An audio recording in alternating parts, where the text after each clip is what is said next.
Well, folks, welcome back to the third day of the Peace Studies Conference.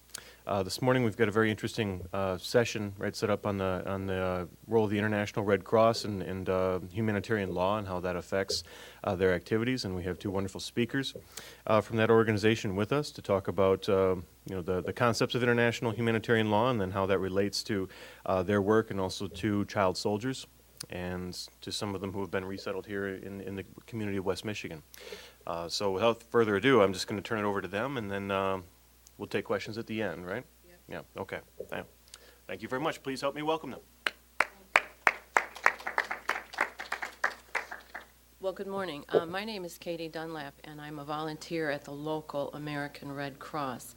I recently took the International Humanitarian Law course, and I'm going to try to give you some of the information that might help clear up who's who. I called it who's who in the International Red Cross as well as our local Red Cross. I'm going to start with a definition. And usually when I do this in the class, I ask you, the audience, the participants, if you can give me the definition of human dignity. Can anyone put human dignity into words? Help me out here. Okay, let's start with respect.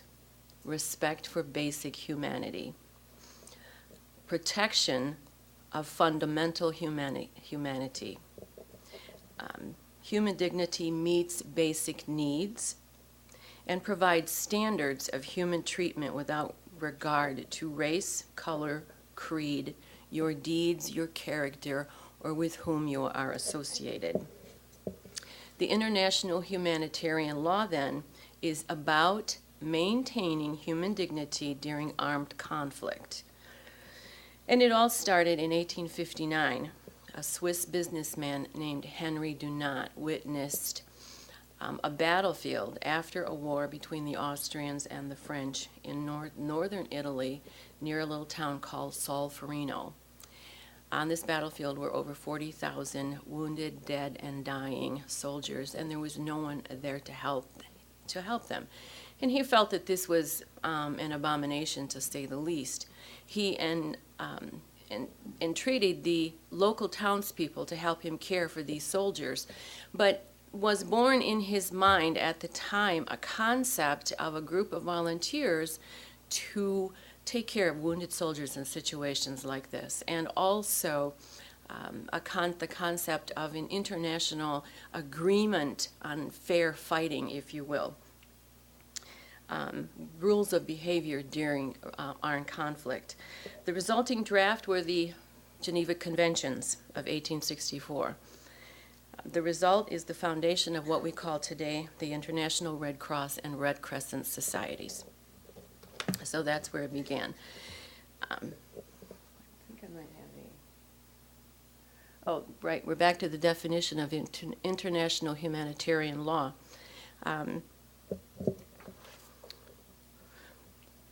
The body of rules and principle that seeks to save the lives and alleviate suffering during armed conflict. This is our international humanitarian law, especially during armed conflict. Additional protocols to the Geneva Convention were supplemented and in 1949, and their Geneva and their additional protocols. And I believe later I can explain, if we have time, what the conventions and the protocols cover. International humanitarian law and international human rights. As you can see from the diagram, they kind of overlap. Yeah, they certainly do overlap. Human rights are protected during peacetime by the international human rights law. Those are the ones on the left.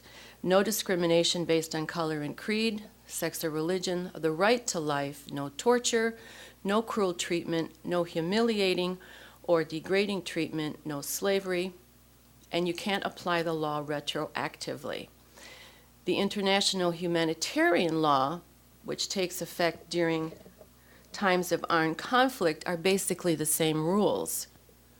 but now you're covered by a different body. The International Human Rights Law is a body of international law that deals with protection against government violations as well. This law is concerned with how a government treats its own people in its own country. The law shares the same common purpose of protecting human dignity. They both work to guarantee every person's respect for life and physical and mental well-being. Now, I need to go back to this one to show you what the ICRC and the national societies are all about. The International Committee of the Red Cross, the one on the far left, the ICRC, and I refer to it with the acronym, the International Committee for the Red Cross, is actually a private Swiss organization which is the guardian of the Geneva Conventions and serves as a neutral intermediary to protect victims of armed conflict. The national societies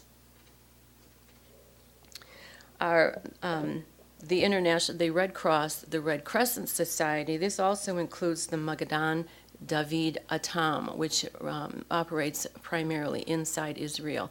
And if they come outside of Israel, they have to incorporate their emblem with one of the other better recognized emblems. The Red Crescent Society operates in the Muslim countries. Nearly every nation has its own national society. You know ours as the American Red Cross. We're a national society. 185 societies are in operation around the world, almost in every country. And we offer a variety of services, including health education, that's where your CPR training is. That's under there, health education. Social welfare. In some countries, it's the Red Cross that provides for clean water, things as basic as that. Safety instruction, disaster relief, and we're all familiar with that. The Red Cross went to some of the major disasters you're familiar with. During armed conflict, we support relief efforts by channeling goods and funds, and we provide workers. People who work and live here go to national disasters. We have actually sent people to the floods in Idaho, the floods in New Jersey. I don't think anybody went to Haiti. We didn't send anybody to Haiti because Haiti was international, but we do send people to disasters that are within our country's borders. And our chapter itself is part of a global link. It starts here at the local level, it goes to regional, it goes to national. National is the link then to other countries. So you can see that the local Red Cross, as our local Red Crescent societies, are an important step in getting the entire Red Cross world involved. The third link is the International Federation of Red Cross and Red Crescent societies. If a crisis exceeds the country's ability to respond, the coalition, the federation of all the Red Crosses and Red Crescents get together and supplement the needs of that country. And I believe that's what happened for the tsunami and even Haiti. It wasn't just the Americans that went, but Red Crosses from around the world sent aid. Their primary activity is the coordination of relief for victims of natural disasters. However, this society also promotes and participates in ongoing peacetime international humanitarian law education, and that too is a part of what we're doing. We're disseminating international humanitarian law education. It's also based in Geneva, and in situations of armed conflict, this is the society that provides humanitarian assistance for individuals displaced, like your refugee camps, outside of the conflict, along with the International Committee of the Red Cross, the national societies work. So you can see we all work together.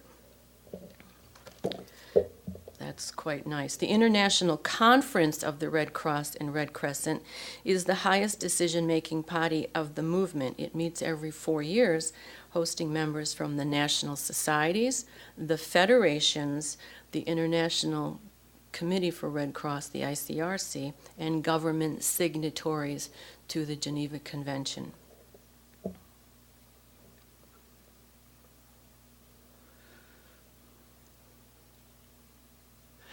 Okay, I want to cover very briefly who's protected and when. And I can't read that, so I'm going to look at mine. During international armed conflicts, the Geneva Conference, parts 1 through 4, and its additional protocols protect the individuals, and I will in a second show you who's the protected groups. Non-international armed conflicts are covered by the Geneva Convention, Common Article 3 and Additional Protocol 2. And if you care to figure out what those are, you can go online to Amazon and get those books. The books are actually not that difficult to read, the contents of the Geneva Conventions and the additional protocols. Non-international armed conflicts would be like civil wars, ones that don't cross country lines.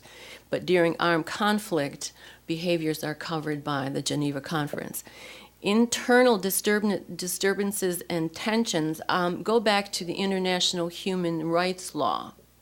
They're not covered by the Geneva Conference, they're covered by the human rights law. Internal disturbances would be something that's not really an armed conflict, but the country is in distress. Peace operations are covered by IHL and the United Nations Charter. I wish we could have peace operations more often.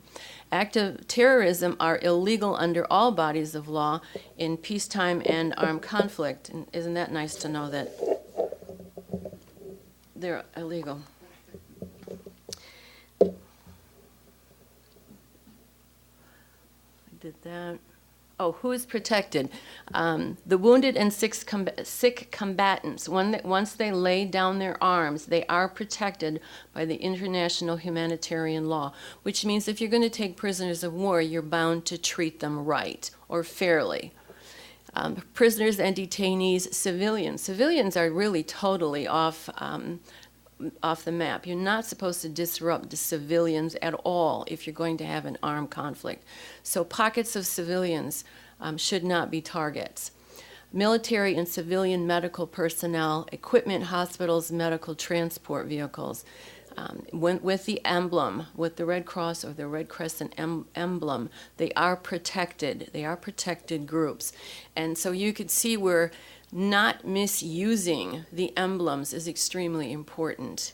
And the whole trust of the emblem is destroyed if you put Red Cross on your magazines, for instance. And that's where you harbor all your weapons. And it's, as a general rule, it's not done. It's just not done.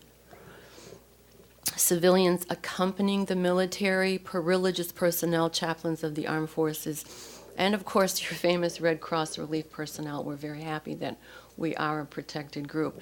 That means that technically they're not supposed to shoot at us. The emblems, the obvious ones, the Red Cross, the Red Crescent, and the Red Crystal. Henry Dunant recognized the need for emblems when he provide the protection and identification of the protected groups. Who's going to know who's who? That's why I wear a name tag, so you know who I am. If you have the emblem, you are a protected group. The first Red Cross is an inversion of the Swiss flag because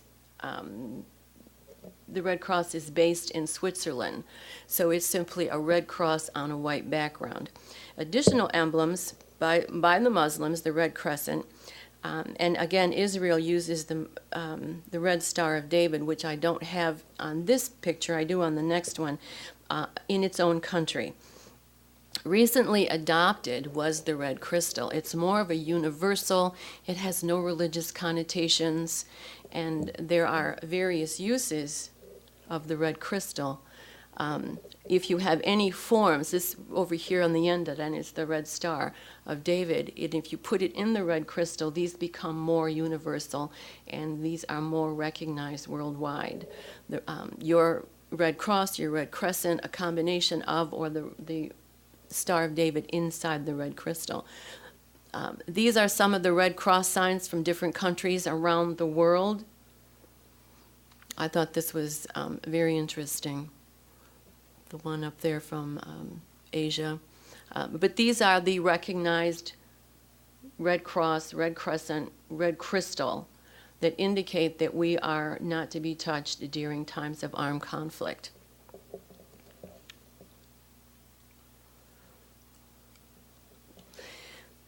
These are the 7 fundamental principles of the Red Cross: humanity, impartiality, neutrality, independence, voluntary service, unity, and universality.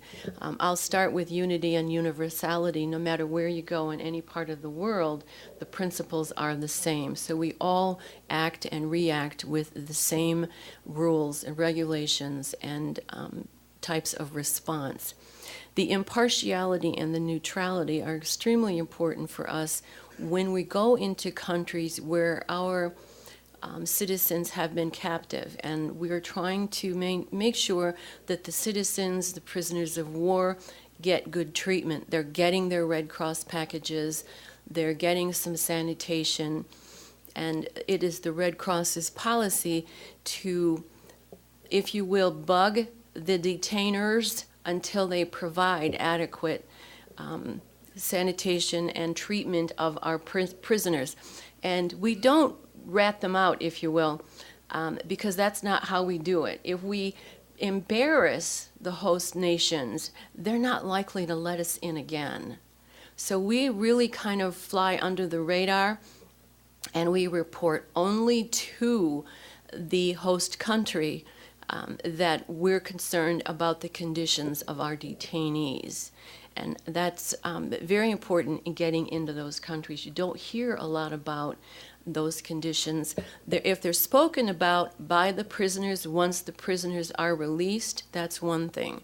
But while they're detained, we don't go around spreading bad news about it, because that just serves to anger the host countries.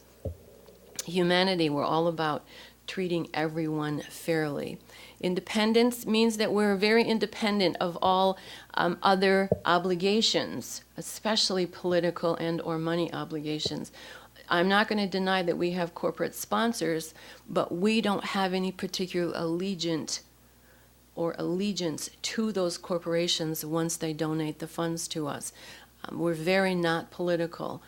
We don't seek political endorsement, and we're not bound by political favors. Voluntary service is what we're all about, and again, it's worldwide. Someone once said that if the volunteers didn't do it, the world would stop running. Volunteers really do keep a lot of our societies functioning. I'm proud to be one of them.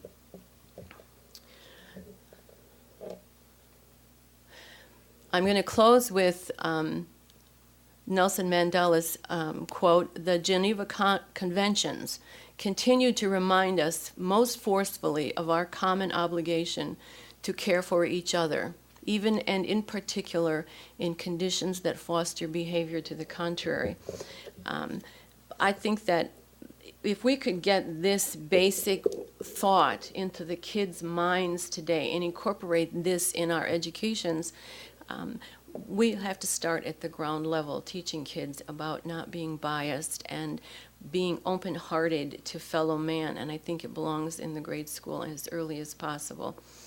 And this is a very important quote, and that's what we're trying to do. We're trying to appeal to instructors and to teachers and education boards now, so we can get the education into the grade schools and the middle schools. It's very basic. It's not really all that complicated, but it teaches an open-heartedness to everybody, no matter what. And we're not going to do it with ambassadors, and we're not going to do it at the congressional level. We're going to do it with our kids, and we need to start doing it more aggressively as soon as we can. Do you have any questions for me, if I could clear anything up? When I first did International Federation, International Committee, and the National Societies, I was very confused about it. And I hope I was able to separate some of it for you and make it a little easier for you to understand. Okay, thank you very much.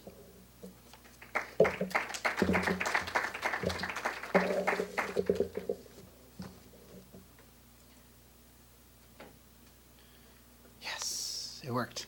Okay, specifically, I'm going to try to prove the point that Katie just ended with. It's not complicated. It's not difficult. Grade school kids could learn this stuff. And so what I'm going to do is I'm going to cover one of the components of exploring humanitarian law. Exploring humanitarian law is a condensed version of the Geneva Conventions, of IHL, of some other material, and it's specifically designed for high school education. It aligns with the social studies curriculums nationally, and the goal of the local chapters is to be pushing this into high schools and into other educational opportunities. One of the things that I try to do with this segment of the population is bring it to a collegiate level. So you'll see it's very easy to customize the material and to take what's been laid out for you and take it to the audience that you need to take it to. We're going to start by watching a video on child soldiers. It's about 8 minutes long, and then we'll run through the PowerPoint. Okay.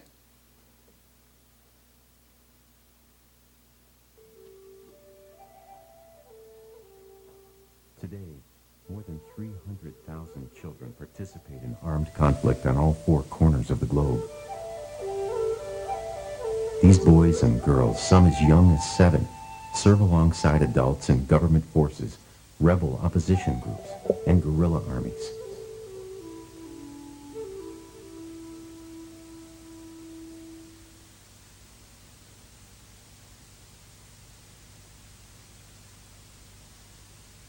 They killed my brother, they killed my grandmother, and they killed my little sister.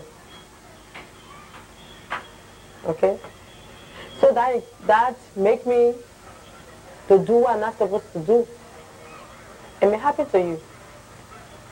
If you're sitting somewhere, you hear the other tomorrow say, they kill your mother, they kill your father. You want to retreat, you want to say, I will revenge to do, to save, to get back my mother feeling. No, it will never happen. But I do that because I used to love my grandmother. She used to take care of me and also my brother. That's why I did that. It was not my intention to do what I'm not supposed to do.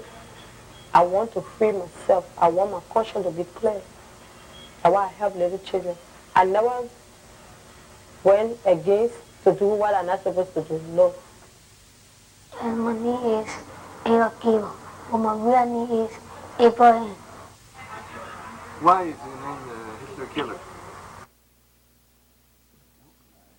It's my fighting name. And me what they gave me in the bush. Who gave it? Who is Hitler?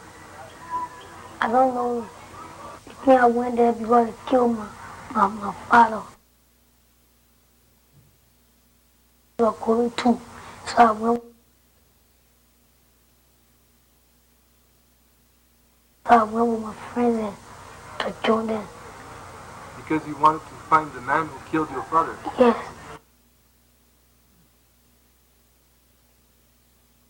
And he came to fight me and I killed him. And I went in the bush for them. And I joined the people. I was fighting for them. So they used to see the way I do the killing gun. You have seen many people killed? Yeah. How many? Many people kill plenty people. So, people are not fighting, people are not rebels. The rebels shot their boss, kill them. And you have killed people yourself? Yes. Many? Yes. How many? More 10 people. How? Because they came to attack me, so I fought them too. Because they were coming to kill me. And how did you do this? They were coming my weapons, and I fancy, when all of them come, I can when we come, we fire, and I can shoot him. I want to be a soldier because they killed my father, so I went there to be a soldier.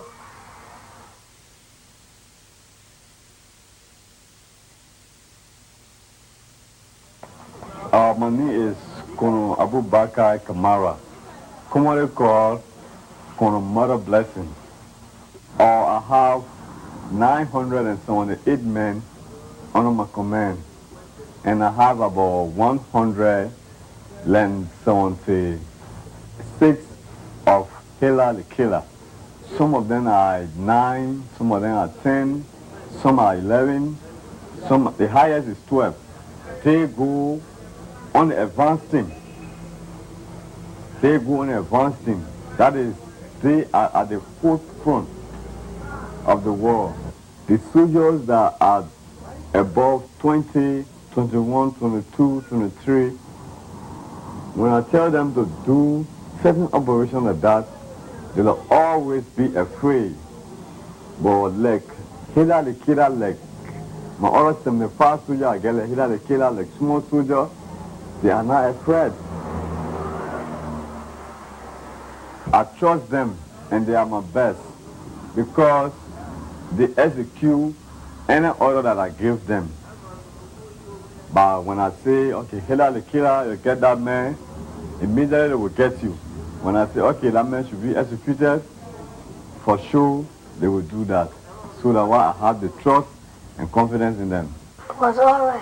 There was no war, but soon it was still the walking, so we all lost. So my father there, and my sister, my mother went away.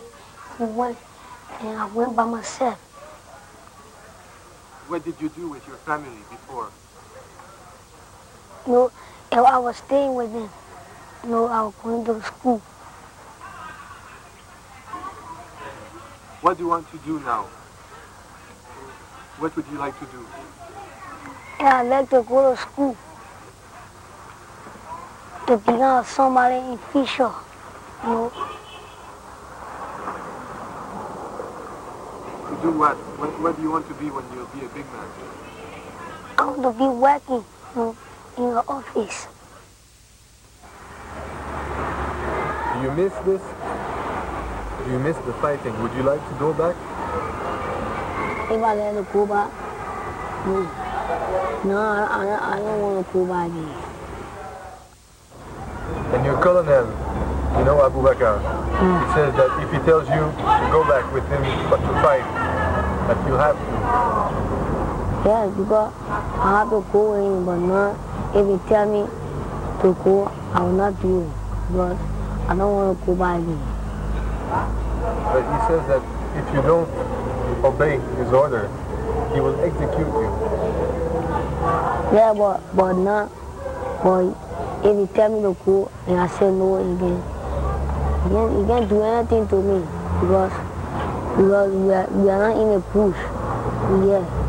And if you do something here, no, he'll catch you. So what will you do? Nothing. No, I don't know.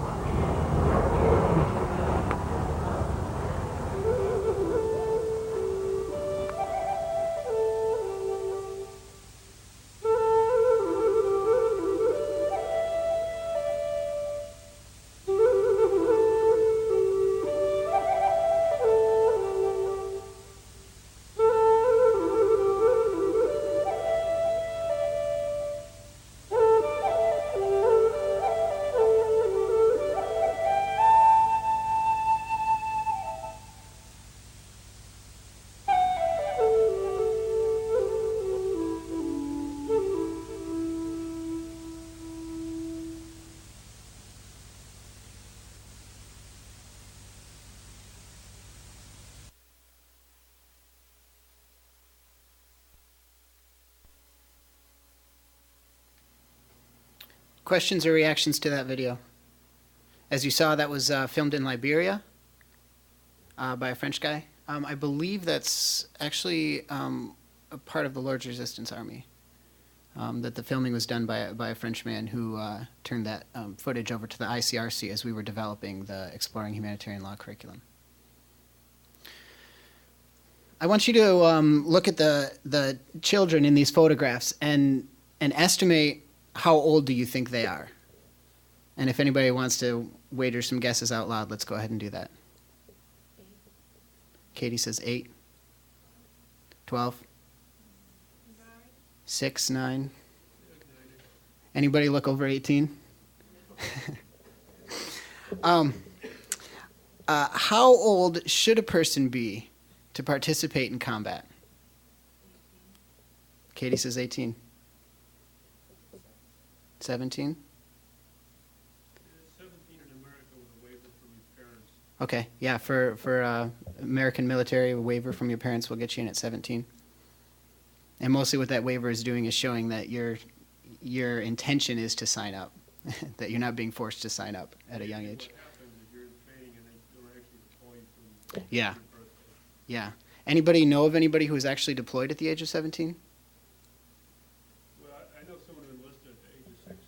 Okay. Sneaking in, or? He wanted to get out of the house, Okay.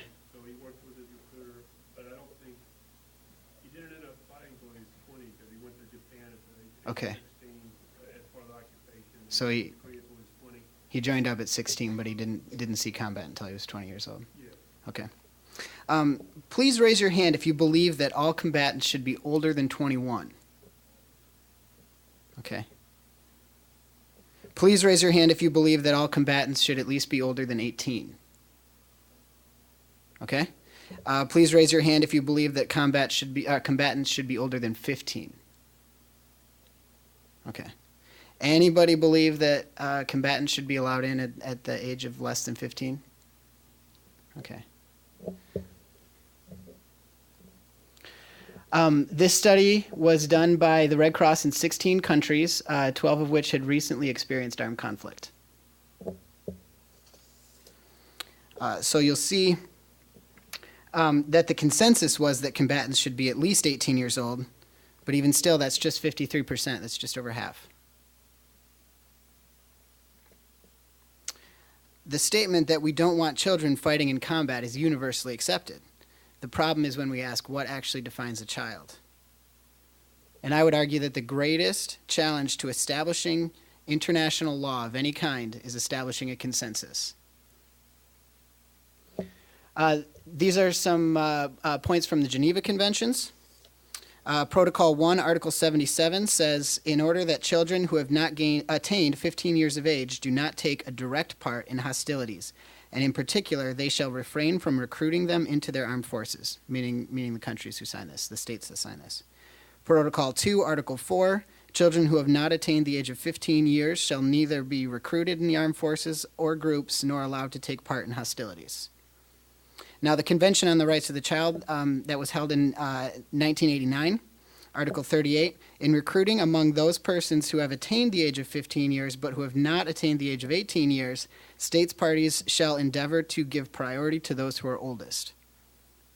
And the optional protocol of the Convention on the Rights of the Child, which I'll refer to as CRC, as it's commonly known, armed groups of a state should not under any circumstances recruit or use in hostilities persons under the age of 18 years. So the two main bodies of work, as you can see, the Geneva Conventions, the additional protocols, and the Conventions on the Rights of the Child. As you'll notice, the optional protocol actually doesn't even reference the 15-year-old limit that the other documents reference. The optional protocol urges states to raise the age from 15 to 18. Most countries that signed the CRC also signed the optional protocols. So the standard age that's accepted by most countries is 18 years old. This map represents statistics from the year 2000. Now, and these are not Red Cross gathered statistics because, as Katie mentioned, the International Committee of the Red Cross is not putting states on the line for their violations. They take those violations to the states themselves. They don't go, bad-mouthing the states outside of that. And that's so that we can remain neutral, so that we can have access to every country in the world. Okay? So this was actually done by a human rights organization.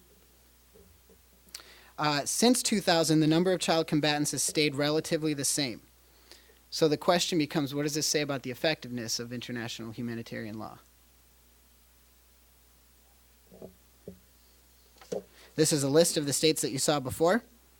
This list is from 2005 and represents 3 categories of conflicts: state-sponsored armies, paramilitary groups, and armed opposition groups.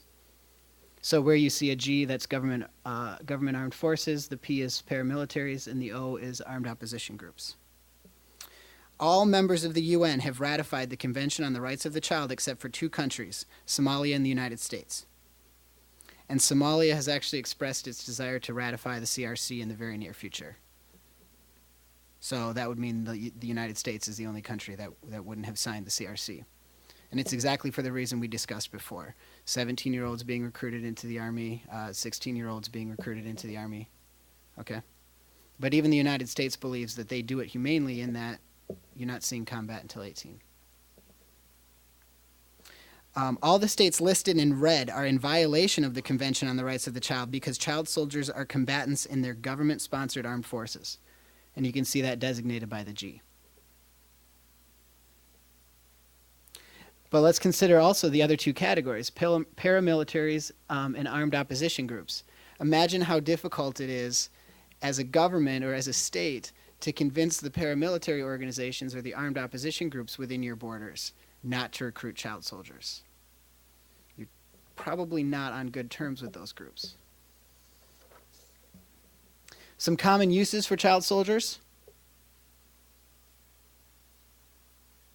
Additional Protocol 1 of the Geneva Convention, Article 77, bans the use of children under the age of 15 from taking part in direct hostilities. Some countries interpret that as allowing the use of children under 15 for any role that does not expose them to direct fighting, and it becomes an issue for contention.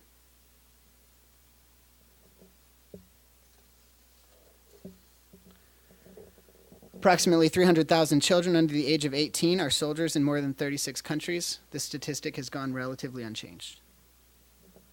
A quarter of those children are soldiers under the age of 15 in over 20 countries. Most child soldiers are males, but females are used as well, especially as sex slaves or wives for military captains.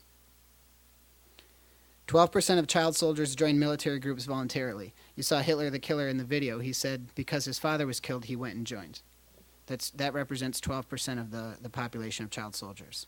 88% are forced, captured, or coerced.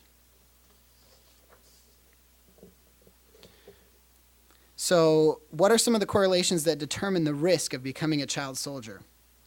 Poor children may join for the promise of food or wages. Uneducated children are more likely to see joining as a way of social advancement. The proximity to the conflict is the strongest correlation. And it correlates with the feelings of the child about which side is right or wrong. Those who have suffered traumas in the past, especially those who have lost parents, are more likely to become involved as child soldiers, either willingly or unwillingly. Groups like the Lord's Resistance Army are known for capturing and brainwashing children into conscription.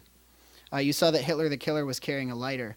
It's very common for children to be kept in an alcohol-induced state or in a drug-induced state to increase their willingness to do some of the more dangerous missions. During the Sudanese conflict, many refugee boys joined in the resistance because of the experience they had suffered and the pressure of the community for them to take part. –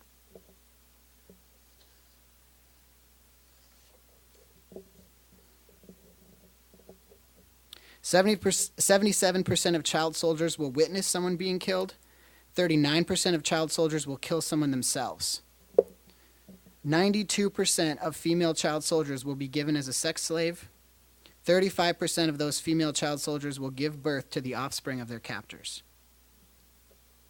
That's the age of 11, 12, 13.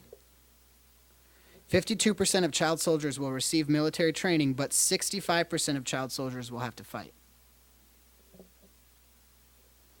The average child soldier will spend just more than 2 years of their life in a militant group.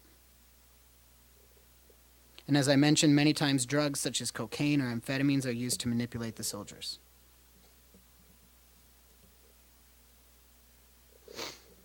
You'll see that PTSD is highly likely after having been a child soldier, as well as depression and anxiety. there are studies being done right now on child soldiers as they reach adulthood, and they're seeing a strong correlation between dissociative disorders, schizophrenia, and impulse control disorders. Rejection by culture and social groups. This is most strongly seen in the female child soldiers who give birth to the offspring of their captors. Also with child soldiers who are raped. The culture or social group that they belong to is more likely to reject their presence, even if they try to return home. Here are some additional resources where most of these statistics came from as well. Childsoldiers.org or humanrightswatch.org, HRW.org. I'll give you a second to write those down if you want to.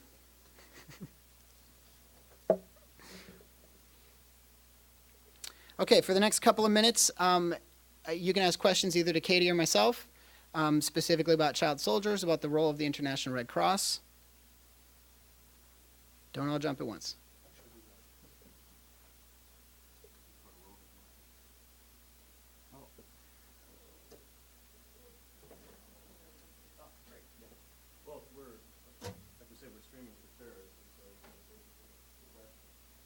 Questions, please. I'll bring the mic over.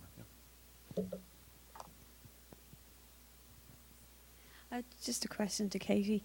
Just wondering about the fact that you are under the radar and that you need to bring to the attention the governments of the states who are holding prisoners in conditions that are not matching up to the standards set.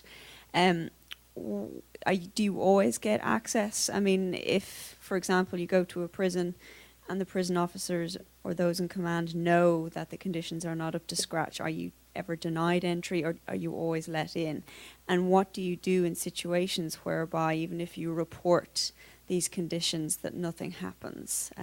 How effective, in other words, I know neutrality is a difficult thing to maintain. How effective is it, do you think?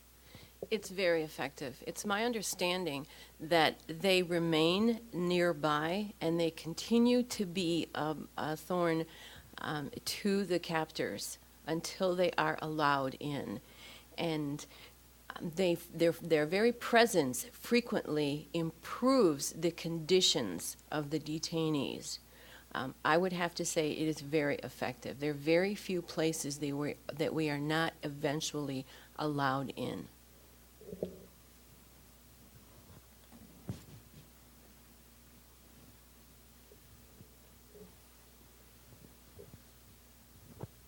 I have a question on the child soldiers. I know that you said most of them stay in for about 2 years. Are there any, and if so, how many stay in for longer and possibly into adulthood? Yeah, definitely. There comes a point where most child soldiers will find a way to escape. Even soldiers like Hitler the Killer who conscripted willingly. It's a very tasking. I mean, there's a young boy who has killed 10 people. There also comes a point where if, like at the very end of that video, where he says, if you try to take me back, I mean, you're here now, you can stop him. There's a point where that child might be exposed to a more heavily populated group or might come into contact with an NGO and find that opportunity to escape. As well, there's not, especially among the paramilitary groups, there's not as much organization. It's more of a slowly forming or kind of fluid structure.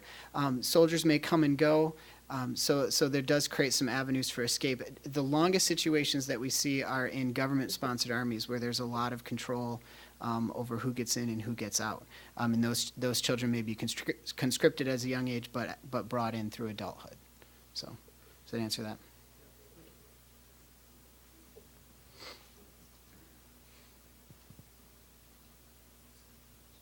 Hi, I had a question about the child soldiers as well. I was wondering if you can sort of comment or talk about any kind of historical perspective on child soldiers, not throughout history, but even in the 20th century. Is this something that's been common throughout most cultures? Has been declining? has it been declining throughout the 20th century? There's definitely been much more of a focus on it in recent history. My estimation would be that it's been a perennial problem for quite a while. I can't speak to, maybe the Romans used or something like that. There has been a much stronger focus on it, especially as you can see the dates on some of these documents. The Convention on the Rights of the Child was in 1989 or 84. Let's go back to that. And that represents 1989. That represents one of the strongest pushes to actually spearhead and begin to deal with this issue. But as you can see, the statistics are still relatively the same in 2005. It's very difficult, especially in the paramilitary or in the opposition groups, to deal with these kinds of things. I mean, even if you convince a government, to not recruit children under the age of 15 or at least, under the age of 18, you still have factions within the country who may choose to go that way. I mean, the LRA has had great success in using a younger force. You heard the colonel comment on the video that these children can be more easily brainwashed and they can be sent into the more dangerous battles. So I think that there's a mentality that the consequences for using child soldiers is hard to enforce. It's very limited, but mostly what we're seeing is the consequences on the country as a whole as their children are exposed to this level of violence and take part in this. I mean, we talk about these children will eventually be the leaders of these groups, will eventually be the leaders of their country, and now this history that they've been brought up with, has directly changed their mentality. The difficulty in international humanitarian law is the countries sign on to this, but what do we do to enforce? We have UN, so it becomes very difficult. Nobody's been successful at stopping the LRA from recruiting additional child soldiers, so it's very difficult. My feeling is it's been a perennial problem through history, and I don't think it's one we're going to see a quick end to, especially in the near future. Yeah. Yesterday we had a presentation on youth and conflict and peace building, and they drew parallels between child soldiers and gang members in the United States. And so I didn't know, like, if your studies, the Red Cross, had any involvement in trying to help with the reintegration of gang members or trying to prevent young children from being recruited into gangs and such. Something at the local chapter level, even within the United States, maybe? Yes. It's not a direct core program of the Red Cross, but every Red Cross does work with youth clubs and clubs on college campuses and trying to do exactly that, promote kind of a global awareness, get some of these kids kind of outside of the situation that they're in. There may be chapters in the U.S. that have specifically gang-related programs. Grand Rapids does not. But like I said, we do run youth clubs, and we do encourage kids at the high school level and below to get involved in Red Cross activities. Getting students involved in volunteerism at a young age is very developmentally helpful. But yes, there's a very strong parallel between the reasons why child soldiers will join fights and the reason why children will join gangs. You talk about instances of trauma, encouraging students to become violent or militant. Yeah, there's definitely a strong correlation there. Thank you.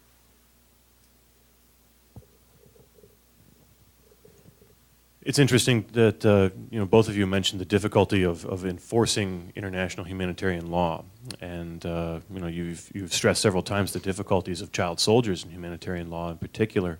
I'm wondering, are there any groups, the Red Cross, Red Crescent, and so on, that have tactics to address this, or at least a framework of theory for how these conditions might be alleviated in future, or possibly, if not the Red Cross, Red Crescent, other NGOs or governments, or have you read about anything in the United Nations to specific tactics for addressing the horrors? There's definitely UNICEF. I mean, International Justice Mission spends a lot of time focusing on children. Human Rights Watch. We mentioned the fact that Red Cross keeps their complaints within the country. We're not, we're probably one of the only organizations that does that. International Justice Mission, Human Rights Watch is is using the tactic of social pressure and political pressure. You see these statistics, you see these maps with child soldiers. They're the ones putting that data out and pushing for that social pressure, that social awareness, saying this is the best tactic to deal with these types of issues. I would like to also add that we only see the violators. There is a preponderance of adherence to international human law. It is highly successful. We only see the bad guys and they're horrendous, but there are good guys as well. Yeah, the other thing I would say is there are a lot of groups that are working to, similar to groups in the U.S. that work with gangs, working to, draw child soldiers out of armed conflict and working to rehabilitate and re-educate child soldiers. You heard even Abraham say what he really wants is to go to school and work in an office. I mean, so there are groups that are very active in trying to draw students out of those conflicts. Yeah.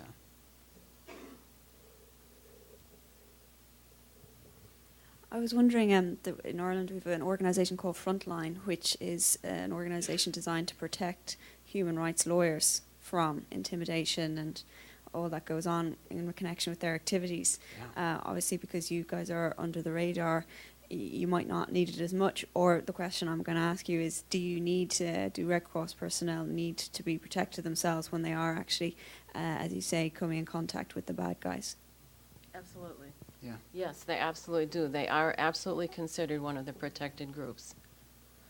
They're identified and they are allowed a great deal of protection, right? But it is still a very dangerous job.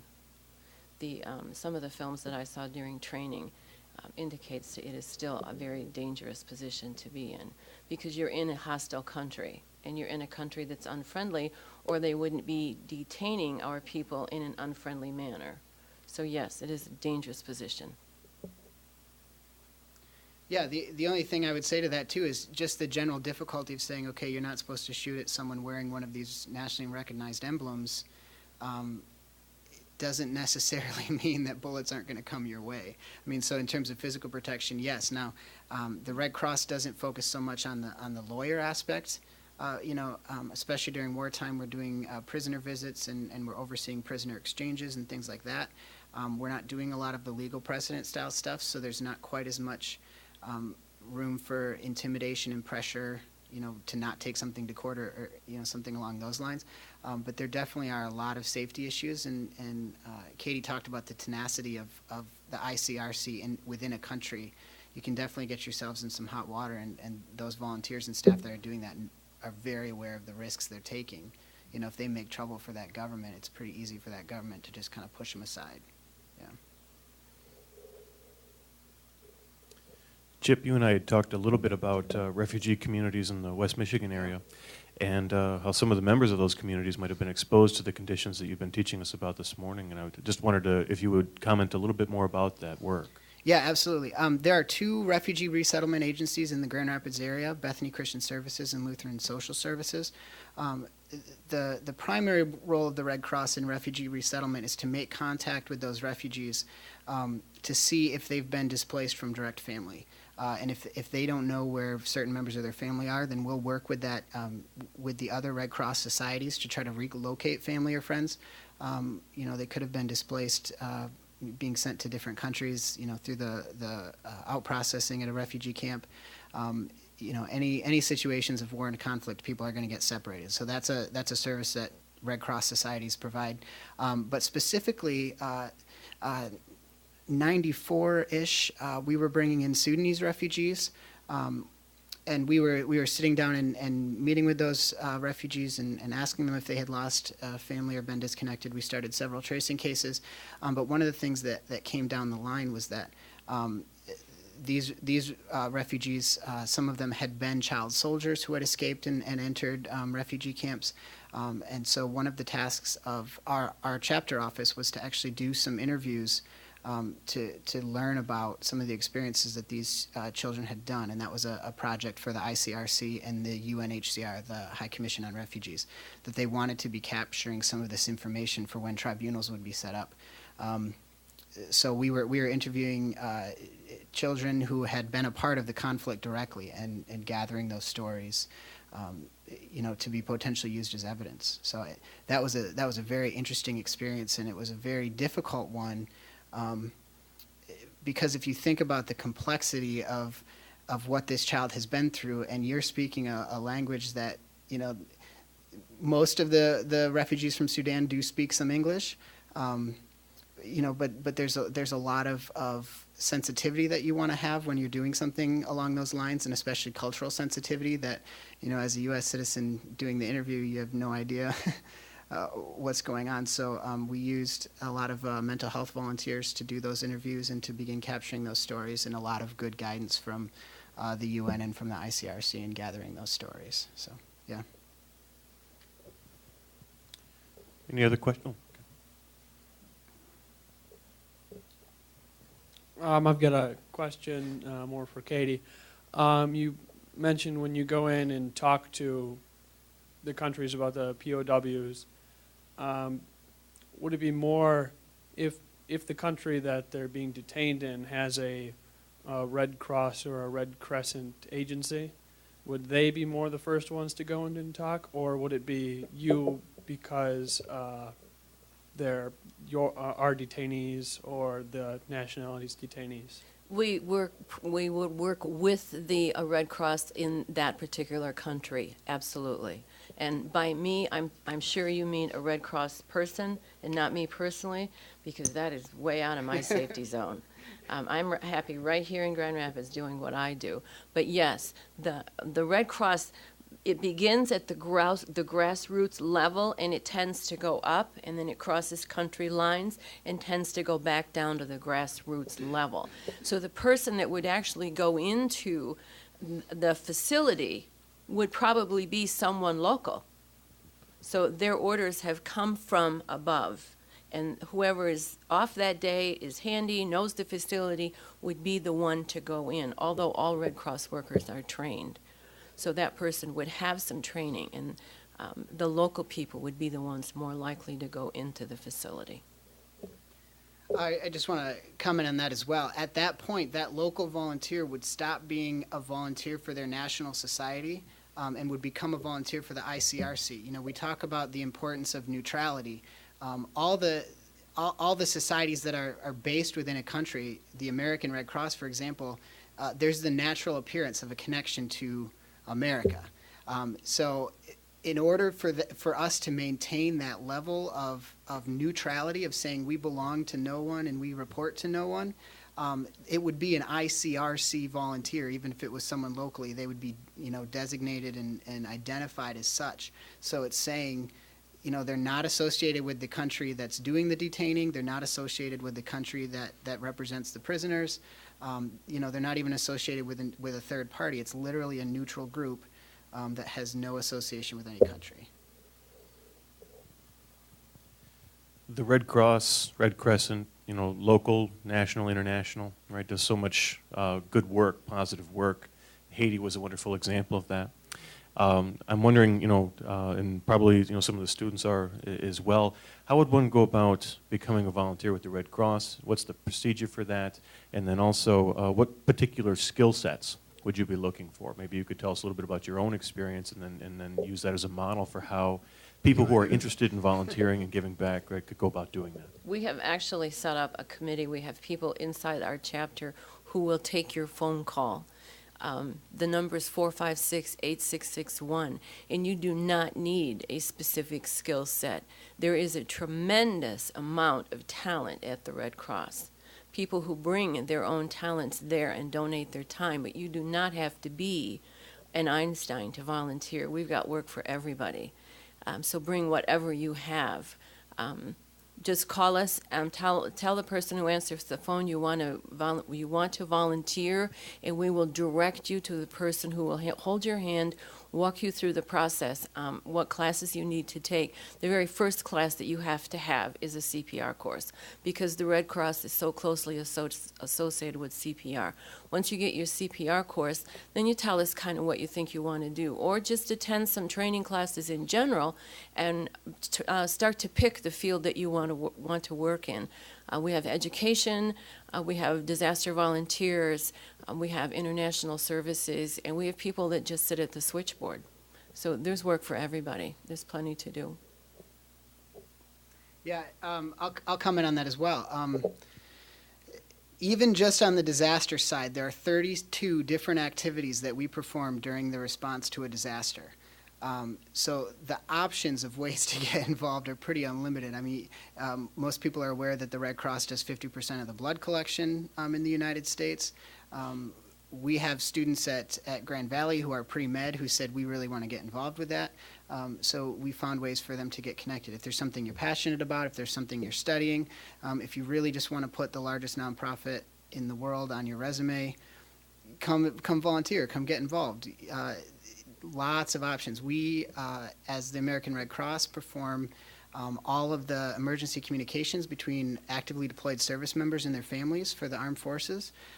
So 24/7, we're taking phone calls from military members or their families to help pass messages between the two of them. Katie talked briefly about the disaster services. We respond to 90% of the house fires in our 4 counties and provide assistance to people who have just lost their food, clothing, shelter. We get them through the first couple of days so they can make plans and figure out what the next couple of steps are. International services, I mentioned the Restoring Family Links family tracing cases that we provide. You know, if that's something that piques your interest, there are ways to get involved there. Locally as well, we run a transportation program for seniors, handicapped, or low-income families to get to medical appointments. So if you just have a day off and you want to drive, you know, come on over. Any questions about anything that the American Red Cross does, kind of along that vein? Katie's a CPR first aid instructor as well. There are opportunities, if teaching is your thing, to become involved at that level. It's not just CPR first aid, it's lifeguarding, babysitters training, bloodborne pathogens, on and on and on. Okay, just a couple of thoughts I want to give you then for the end. Did anybody pick up anything new from this presentation, either from what Katie talked about or the child soldiers piece? Anybody? Show of hands. Okay. Anybody learn anything like this in their high school education? Any exposure to international issues or current events going on internationally? Okay, a lot less. I didn't either. My social studies was American history. Anybody in college learn about the issue of child soldiers? That's where I first heard about it. Anybody feel like they can speak on any of the topics up here?